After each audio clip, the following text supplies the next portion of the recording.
एक कोशिश और कर, बैठ ना तू हार कर। तू है पुजारी कर्म का, थोड़ा तो इंतजार कर। कोशिश करने वालों की कभी हार नहीं होती। ये लाइन हम बचपन से सुनते आए हैं और ये लाइन वाकई में यही बयान करती है कि कोशिशें कभी रुकनी नहीं चाहिए। एक कोशिश शायद नाकाम हो जाए मगर अगली जरूर कामयाब होगी। इसलिए बस एक आखिरी कोशिश और कर ले, फिर तुझ पर हंसने वाला और तुझे ताने कसने वाला दूसरा कोई और नहीं होगा। तो चलिए कहानी की बात करते हैं, एक नई शुरुआत करते हैं। तुमने जो सपना देखा उसे पाने का, हकीकत में वो लम्हे बिताने का, तुम तुरंत उसके बारे में जानते हो, सही गलत सब मानते हो और अपनी तैयारी को स्टार्ट करते हो। नए हो इसलिए बार बार ठोकरे भी खाओगे, शुरुआत है इसलिए शायद बार बार गिरते भी नजर आओगे, लेकिन तुम्हें फिर खड़ा हो जाना चाहिए। कोशिशें कभी रुकनी नहीं चाहिए, क्योंकि हर कोशिश के साथ एक नई सीख है जो हर बार हमें यही सिखाती है कि ऐसा क्या है जो करने से कामयाबी नजदीक आएगी। आज जो इलेक्ट्रिक बल्ब का तुम इस्तेमाल करते हो, एक स्विच में ऑन एक स्विच में ऑफ, जब मन करता है जला लेते हो, जब मन करता है बुझा देते हो, जो अंधेरे से तुम्हें बचाता है, रातों को खूबसूरत बनाता है। लेकिन क्या तुम इसके पीछे के असल संघर्ष से वाकिफ हो? शायद नहीं। मैं बताता हूँ। इस इलेक्ट्रिक बल्ब के इन्वेंटर थॉमस अल्वा एडिसन को 15 साल इंतजार करना पड़ा इसके आविष्कार को लेकर। कहा जाता है उन्होंने अपने पूरे जीवन काल में सिर्फ इलेक्ट्रिक बल्ब के आविष्कार के दौरान हजारों कोशिशें की जो सारी नाकाम हो गई।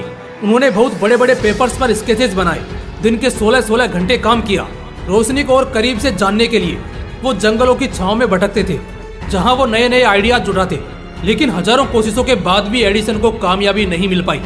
हताश निराश जब एडिसन अपने कार्यालय में देर शाम बैठे थे और लगभग अपना सब कुछ हार चुके थे और ये भी मान चुके थे कि वो जो करना चाहते हैं शायद वो कभी नहीं कर पाएंगे, जब वो सारा सामान रैपअप करने लैब में आखिरी बार गए तो उस वक्त उन्हें बड़े से इलेक्ट्रिक मीटर पर हल्की सी वाइब्रेशन महसूस हुई, जिसका मतलब था कि करंट पास हो रहा है। तभी अचानक उनके दिमाग में ख्याल आया कि अगर उनका ये मिशन असफल रहा तो उनके इस जीवन का कोई मूल्य नहीं रहेगा।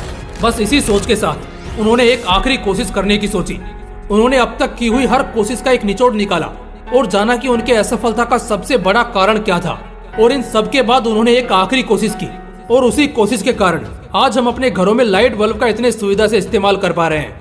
जरा सोचकर देखिए, अगर एडिसन ने वो आखिरी कोशिश नहीं की होती तो आज भी हम दिए जलाकर ही जिंदगी जी रहे होते।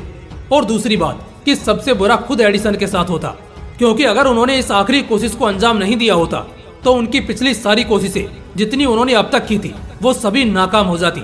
ठीक ऐसा ही हमारे साथ तब होता है जब हम कुछ बेहतर करना चाहते हैं, कुछ बेहतर सीखते रहते हैं और कई बार नाकामयाबी को देखना पड़ता है, उसे झेलना पड़ता है। लेकिन कोशिशें कभी रुकनी नहीं चाहिए, क्योंकि हर कोशिश एक अलग तरीके से होती है। और क्या पता आपकी आखिरी कोशिश आपको इतना सफल कर दे जितना आपने सपने में भी नहीं सोचा होगा। कोशिशें जहाँ रुकी समझ जाना सफर वहीं खत्म हुआ। इसलिए कोशिशें कभी रुकनी नहीं चाहिए। जब तक शरीर में जान है, दिमाग में बल है और आंखों में कोई बड़ा ख्वाब है, तब तक कोशिशें जारी रखो। जीत कर भी हार जाओगे अगर कोशिश करना छोड़ दोगे, क्योंकि कोशिशें ही कामयाबी का सितम बनाती है और हर एक कोशिश एक नई कहानी बयान करती है। इसलिए अपनी आखिरी सांस तक कोशिश करते रहो। क्या पता जिसे तुम आखिरी कोशिश सोचकर करो वही तुम्हें कामयाब कर दे और तुम्हें इतनी शोहरत कमा कर दे जाए जितनी तुमने कभी सपने में भी नहीं सोची होगी। इसलिए कोशिशें जारी रखो। जय हिंद, वंदे मातरम।